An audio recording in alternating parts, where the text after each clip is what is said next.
মঞ্চে উপস্থিত আমার স্নেহভাজন গজল শিল্পীরা এবং মঞ্চের সামনে আমার ধর্মপ্রাণ ভাইয়েরা, আজকের চাঁদ রাত্রি নয়, কেননা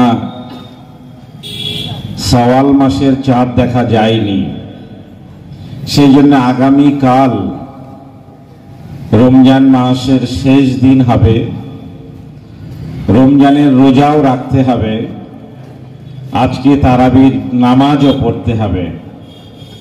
সেই জন্য নিশ্চয়ই বহু মানুষ তারা আসতে পারেননি, না আসাটাই স্বাভাবিক। কিন্তু যেহেতু এই সংগঠনের পক্ষ থেকে প্রতি বছরই এখানে এই সভার আয়োজন 19 রমজানের শেষে হয়ে থাকে, তাই রমজান মাস 30 হলেও আজকের এই অনুষ্ঠান স্বাভাবিক। আমার একটু বাড়তি আবেগ আছে এই অনুষ্ঠান নিয়ে।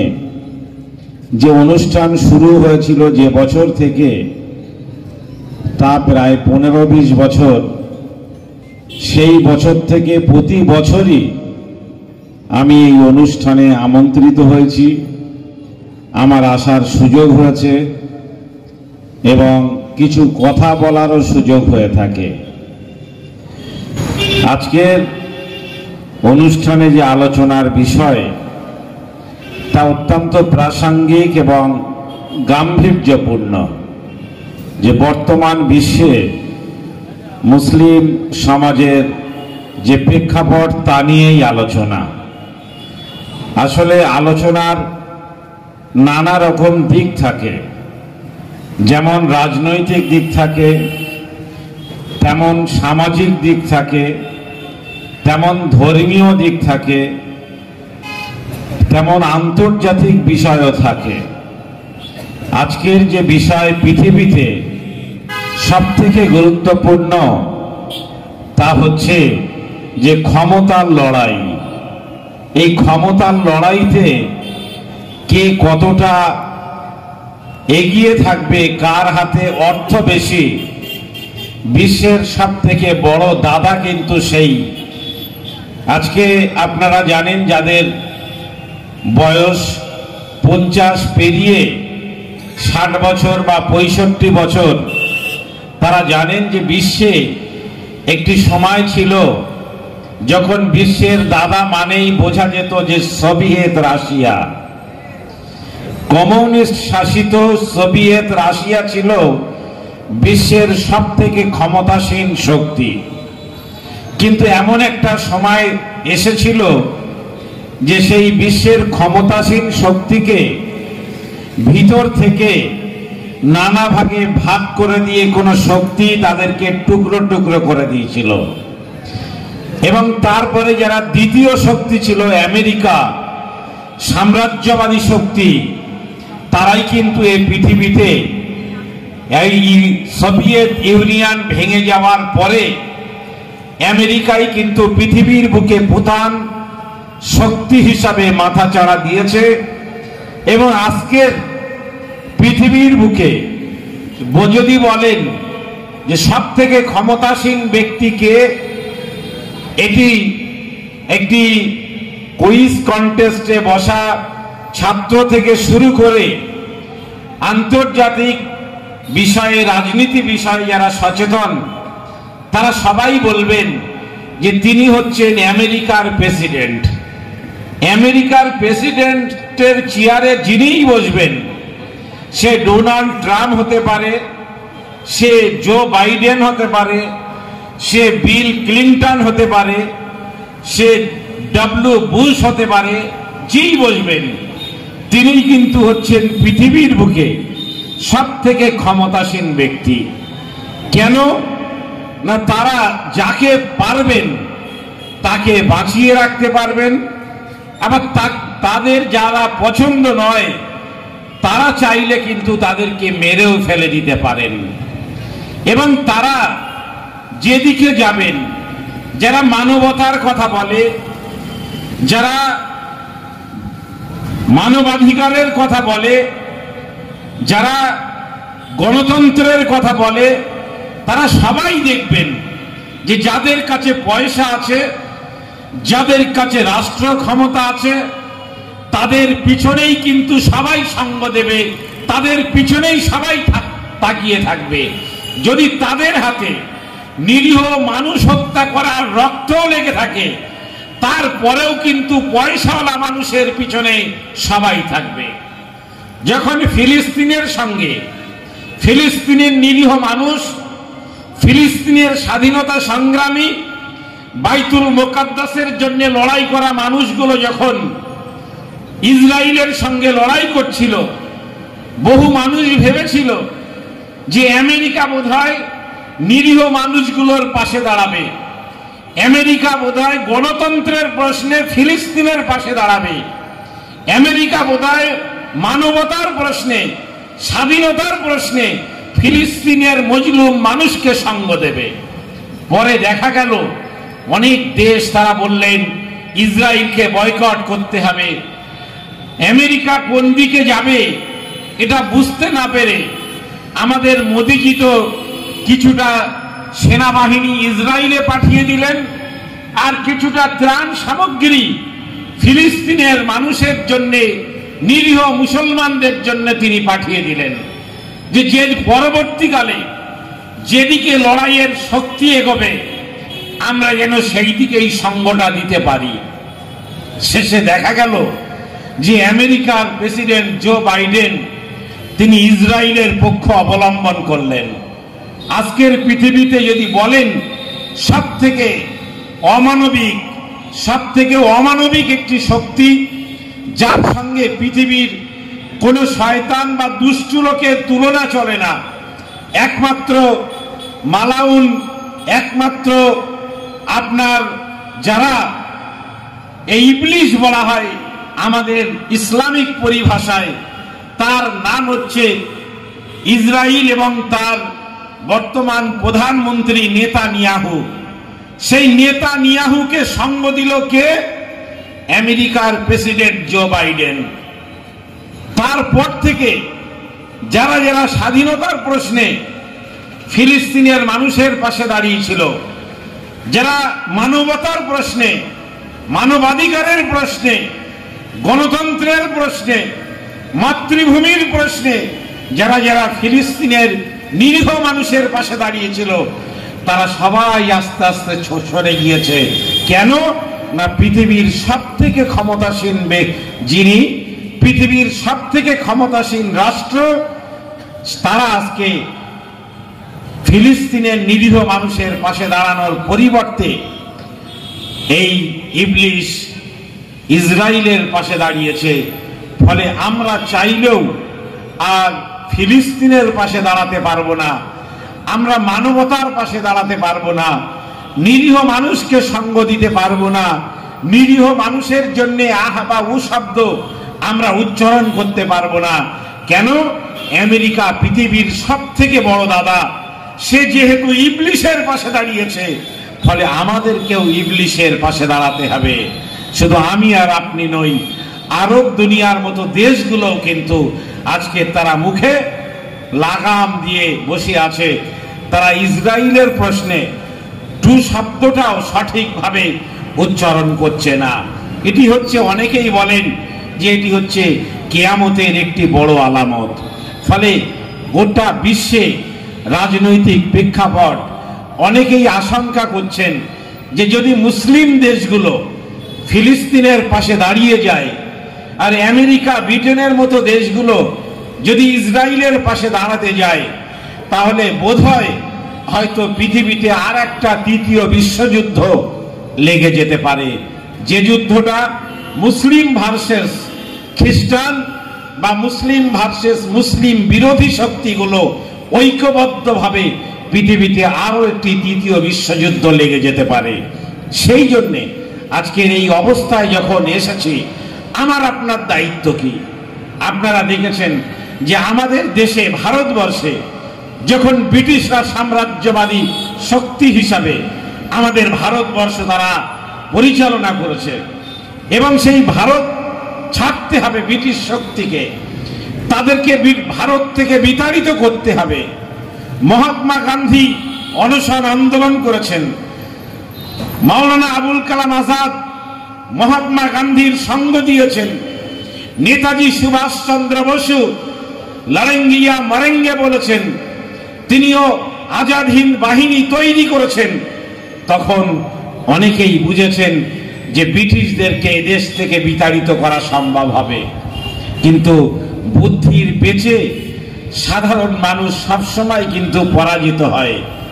ব্রিটিশ তখন হিন্দু আর মুসলমানের প্রশ্নে ভারতীয় জাতিকে দুটো ভাগে বিভক্ত করে দিলেন, এবং দুটো ভাগে বিভক্ত করে দেওয়ার পরে দেখা গেল যে তখন মুসলমানরা একদিক থেকে আন্দোলন করছে, হিন্দুরা আরেক দিক থেকে আন্দোলন করছে, এবং ঐক্যবদ্ধ আন্দোলনের যে শক্তি, সেই শক্তি দুর্বল হয়ে যাওয়ার পরে আর কোনোভাবেই ভারত থেকে ব্রিটিশ শক্তিকে বিতাড়িত করা যাচ্ছে না।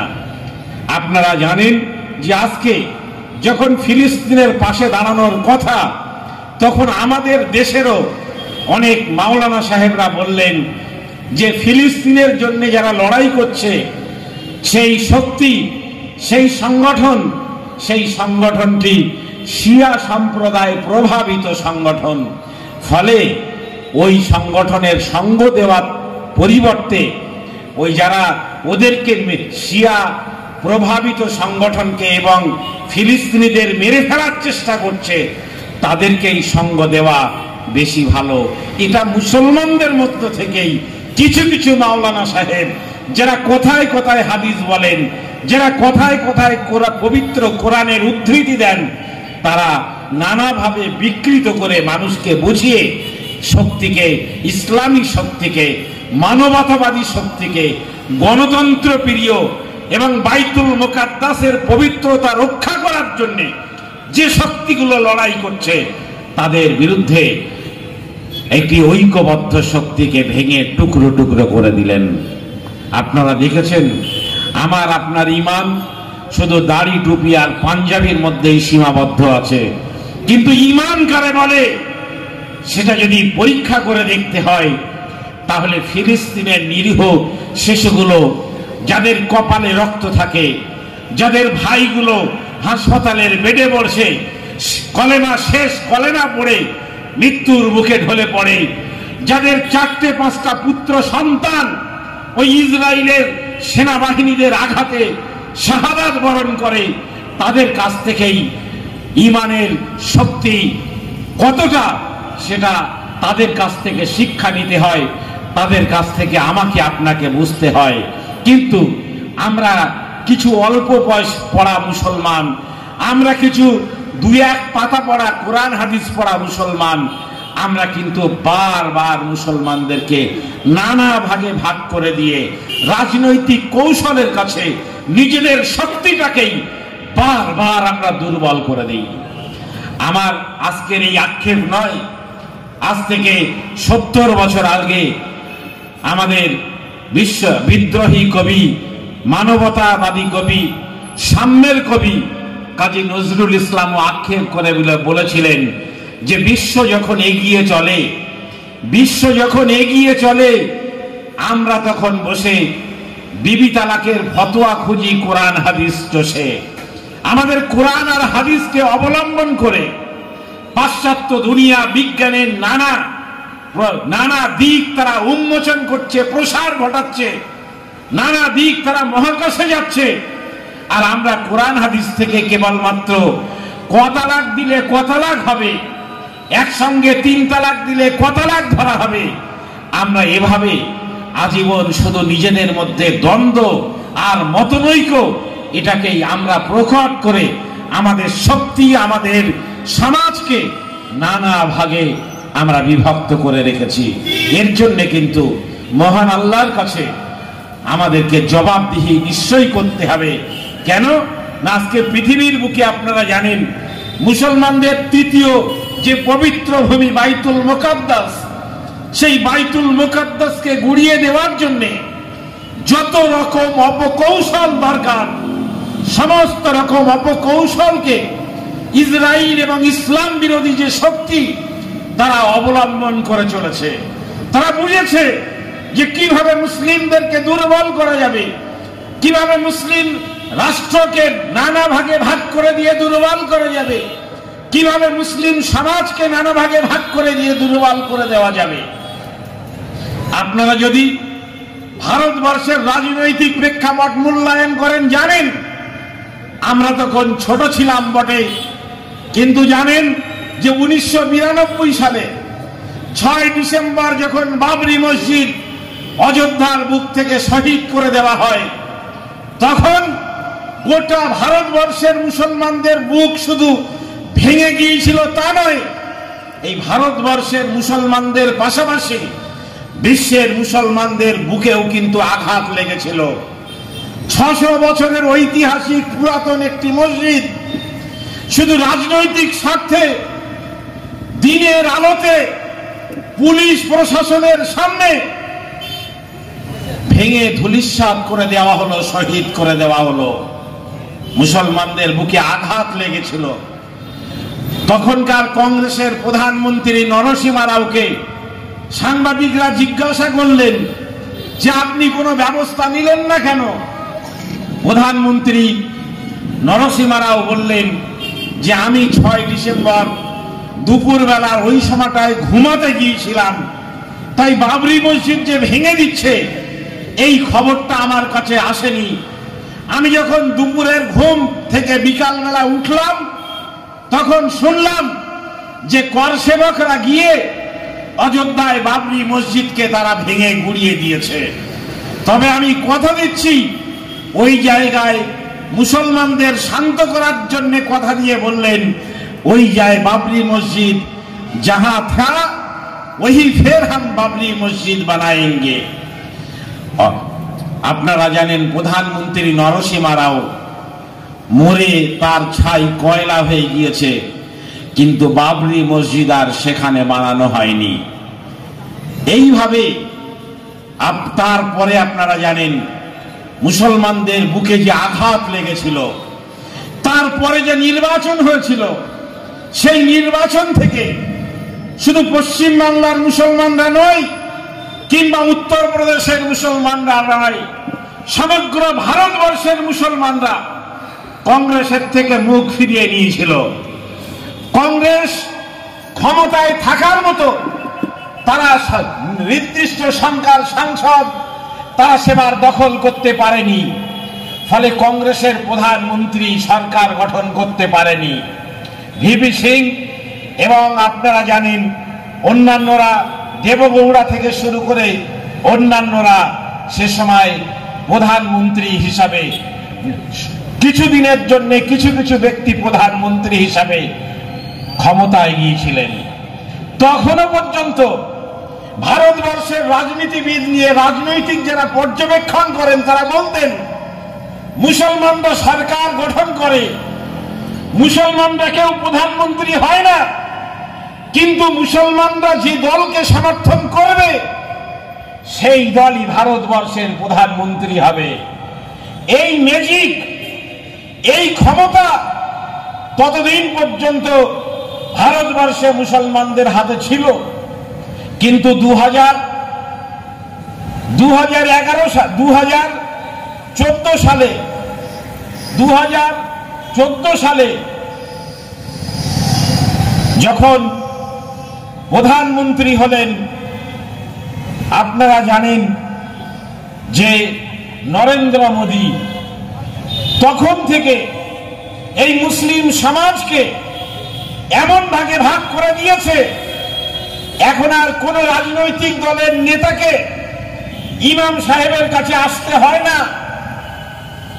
নরেন্দ্র মোদী থেকে শুরু করে অমিত শাহ, রাহুল গান্ধী থেকে শুরু করে প্রিয়াঙ্কা গান্ধী, তারা মসজিদে যায় না, ইমামের কাছে যায় না, তারা সবাই কিন্তু যায় প্রথমে মন্দিরে, সেখানে পুজো দেয়, তারপরে জনসভায় গিয়ে বক্তব্য রাখে। এমন কথা বলে না যাতে মুসলিমরা খুশি হবে, বরং এমন কথা তাদেরকে বলতে হয় যাতে হিন্দু ভোট পেতে তাদের সুবিধা হয়। কেন? রাজনৈতিক পরিস্থিতি মুসলমান ভোট মূল্য হারিয়ে ফেলেছে। মুসলমান ভোট না হলেও চলবে এমন রাজনৈতিক পরিস্থিতি ভারতবর্ষে মুসলমানদের নানা ভাগে ভাগ করে দিয়ে তারা তৈরি করে ফেলেছে। আজকে সেই অবস্থার যদি পরিবর্তন আনতে হয়, যদিও তা অত্যন্ত কঠিন, তাহলে নিজেদেরকে শিক্ষা অবলম্বন করতে হবে এবং বুঝতে হবে যে আমি মানুষের জন্য কাজ করতে চাই, আমি হকের জন্য কাজ করতে চাই, আমি সত্যের জন্য লড়াই করতে চাই, আমি আমার ক্ষমতার জন্য নয়, আমি আমার সম্মানের জন্য নয়, আমি এই পৃথিবীতে হক আর ইনসাফকে প্রতিষ্ঠিত করতে চাই। এই স্বপ্ন, এই দৃঢ় প্রতিজ্ঞা যদি যারা স্টেজে দাঁড়িয়ে কথা বলেন, যারা মানুষের সামনে এসে কথা বলেন, যারা মানুষকে দিক নির্দেশ করেন, কাকে ভোট দেবেন, কাকে ভোট দেবেন না, কোন জনসভায় যাবেন, কোন জনসভায় যাবেন না, যারা দিক নির্দেশ করেন, তারা যদি হকের উপরে থাকেন আর প্রকৃতপক্ষে মানুষের স্বার্থে, সমাজের স্বার্থে, জাতির স্বার্থে কথা বলেন, ইনসাফের পক্ষে কথা বলেন, তবেই কিন্তু আবার নতুন করে দিক ফিরতে পারে। তা না হলে কিন্তু মুসলমানদের যে অবস্থা তৈরি হয়েছে, এই ভারতবর্ষে যদি খুব তাড়াতাড়ি হিন্দু রাষ্ট্র হিসাবেও ঘোষিত হয়ে যায়, আমার আপনার অবাক হওয়ার কিছু থাকবে না। বিগত দিনে বিজেপি যে যে প্রতিশ্রুতি দিয়েছিল, একের পর এক সেই প্রতিশ্রুতিগুলো কিন্তু তারা করেছে। যেগুলো বললে আমরা মনে করতাম যে ওগুলো অবাস্তব, তা কখনো হতেই পারে না, নরেন্দ্র মোদীরা তা করে দেখিয়েছেন এবং মুসলমানদেরকে কি করে চুপ করে রাখাতে হয় তাও সেটা তারা প্রমাণ করে দেখিয়েছেন। ফলে আমার আপনাকে বুঝতে হবে যে আমাদের পথ সত্যের পথ। আমাদের ইসলাম যে হক এবং ইনসাফকে শিখিয়েছে, সেই হক আর ইনসাফের পথে যদি মুসলমানরা ফিরে আসতে পারে, তাহলে দেখবেন যে আজকের যারা বড় বড় স্টেজে দাঁড়িয়ে মুসলমানদের অসম্মান করছে, তারাও কিন্তু মুসলমানদের পায়ের কাছে এসে পড়বে। আপনারা জানেন যে ইউরোপীয় দেশগুলোতে, পৃথিবীর বিভিন্ন দেশে ছিল মসজিদের বাইরে লেখা ছিল যে এগুলো সন্ত্রাসবাদীদের আড্ডাখানা। আজ থেকে 10 বছর আগে, 15 বছর আগে ইউরোপীয় দেশের বিভিন্ন দেশে মসজিদের বাইরে এভাবেই লেখা ছিল, ইসলাম একটি আতঙ্কের ধর্ম, ইসলাম ফোবিয়া রাষ্ট্রবিজ্ঞানের একটি শব্দ তৈরি হয়ে গেল। আপনারা জানেন যে তারপরে মুসলমানরা সেখানে এত মেহনত করেছে, মুসলমানরা নিজেদের ভিতরে এত পরিবর্তন নিয়ে এসেছে যে ইউরোপীয় দেশগুলোতে, আমেরিকার মতো সব থেকে শিক্ষিত দেশ, মূর্খরা নয়, সেখানকার সাংবাদিক থেকে গবেষক, সেখানকার বড় বড় স্কলার, সেখানকার সঙ্গীত শিল্পী, তারা আজকে এই কোরআন, পবিত্র কোরআন পড়েছে, তারা পবিত্র হাদিস পড়েছে, তারা প্রিয় রসুলের আদর্শ নিয়ে গবেষণা করেছে এবং তারপরে তারা ইসলাম ধর্ম গ্রহণ করেছে।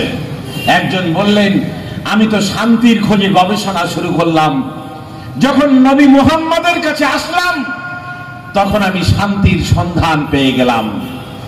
আপনি শুনলে অবাক হবেন, এই পবিত্র রমজান মাস শেষ হয়নি, পবিত্র রমজান মাসের শুরুতে, পবিত্র রমজান মাসের প্রথম সপ্তাহে ফিলিপিন্স নামক একটি দেশে কয়েকজন মহিলা মানবতাবাদী এবং নারী আন্দোলন করে তারা ইসলাম ধর্ম গ্রহণ করে বলছেন যে ইসলাম ধর্ম গ্রহণ করার পরে নারী স্বাধীনতা বলতে যা বোঝায় সেটা নিজের বুক থেকে, নিজের মন থেকে তৃপ্তি ভরে তা আমরা উপলব্ধি করছি। তাই আজকে যদি মনে করতে হয় যে আমরা আমাদের সমাজের এই খারাপ অবস্থার পরিবর্তন করব, তাহলে জেনে রাখবেন ইনসাফের জন্য এবং হকের জন্য লড়াই করতে হবে এবং মনে করতে হবে যে পৃথিবীতে যা কিছু পরীক্ষা আসে তার সমস্ত পরীক্ষা আল্লাহর পক্ষ থেকে। আমার যদি দিনটা খারাপও যায়, বুঝতে হবে যে আমার কোনো অপকর্মের ফল, আর সেই অপকর্মের ফলের জন্য মহান আল্লাহ আমাকে পরীক্ষা নেবেন বলেই তিনি এই বিপদের মধ্যে আমাকে ফেলেছেন। আরো বেশি ধৈর্য ধারণ করতে হবে, আরো অপেক্ষা করতে হবে, তাহলে নিশ্চয়ই সেই খারাপ দিনের পরে আল্লাহর পক্ষ থেকে ভালো দিন আসবে। তাই অনেক কবি বলেছেন যে ইসলাম জিন্দা হোতা হয়, ইসলাম জিন্দা হোতা হয় হর কারবালা কে বাদ। কারবালা অর্থাৎ লড়াই, সংঘাত, সংঘর্ষের পরে যারা নিজেদের ঈমানের অটুট পরীক্ষা দিতে পারে তাদের সাফল্য কিন্তু আল্লাহর পক্ষ থেকে আসে। সেই সাফল্য আসমান থেকে আসে। সেই সাফল্যের নির্ধারণ কিন্তু জমিনে হয় না, মাটিতে হয় না। ফলে আমাদের লড়াই করতে হবে, কিন্তু মনে রাখতে হবে যে আমি যেন হকের পক্ষে থাকি, আমি যেন হক কথাকে বলতে পারি, আমি যেন আল্লাহকে খুশি করার জন্য কথা বলতে পারি, আমি মানুষকে খুশি করার জন্য নয়। মানুষ যেটা চাইলো আমি কামরুজ্জামান সেটা বলে গেলাম, মানুষ অনেক হাততালি দিলেন, আমি গাড়িতে যেতে যেতে ভাবলাম আজকে হাওয়ায় সভা করাটা সফল হয়েছে, মানুষ আমার সঙ্গে একমত হয়েছে। আপনারা জানেন অনেক নবী এসেছেন। নূহ আলাইহিস সালাম 950 বছর ধরে আল্লাহর জন্য 950 বছর ধরে তিনি তাওহীদের কথা বলেছেন, ইসলামের কথা বলেছেন, আল্লাহর কথা বলেছেন। মানুষ মানেনি। মাত্র 350 জন মানুষ 950 বছর ধরে মেহনত করার পরে তারা দিনের পথে এসেছে, আল্লাহর পথে এসেছেন। কিন্তু যারা হকের পক্ষে এসেছেন তাদের কখনো পদস্খলন ঘটেনি, তারা কখনো হকের পথ ছেড়ে তারা সুবিধাবাদী পথ অবলম্বন করেনি। ভাই আমার, বন্ধুরা আমার, আমি আজকের আপনাদের বলবো যে ভারতবর্ষের যে সামাজিক অবস্থা, ভারতবর্ষের যে রাজনৈতিক অবস্থা, এই রাজনৈতিক সামাজিক প্রেক্ষাপট অবস্থা অত্যন্ত এক খারাপ সময়ের মধ্য দিয়ে চলছে। আমার আপনার মতো মুসলমানকে 5 পয়সাও দাম দেয় না বর্তমান রাজনীতির লোকেরা, যাদেরকে আমরা ভোট দিতে চাইছি। তারা একবার বলেও না যে মুসলমানদের ভোটগুলো আমরা চাই। আমি একটা রাজ্য স্তরে বা একটা এলাকায় স্তরে এটাকে কিন্তু আপনাদের সামনে বিশ্লেষণ করছি না, ওভারঅল ইন্ডিয়া, সার্বিকভাবে ভারতবর্ষের যে প্রেক্ষাপট সেটি কিন্তু আপনাদের কাছে মূল্যায়ন করছি। তো সেই জন্যে আমাদের এই অবস্থার যদি পরিবর্তন ঘটাতে হয় তাহলে আমাদেরকে হকের উপরে থাকতে হবে, আমাদেরকে ঐক্যের মধ্যে ঐক্যের ঝান্ডা ধরতে হবে এবং আল্লাহর পথে থাকতে হবে। তবেই কিন্তু আমাদের এই দুর্দিন ঘুচবে এবং নিশ্চয়ই আমরা আবার একদিন ভালো সকাল, আবার একদিন আমরা ভালো দিন, যে দিনটা ইসলামের জন্যে, যে দিনটা মানুষের জন্যে, যে দিনটা মানবতার জন্যে, সেটা আমরা খুঁজে পাবো। এই কথা বলে সকলের শুকরিয়া জ্ঞাপন করে আমি আমার বক্তব্য এখানেই শেষ করছি।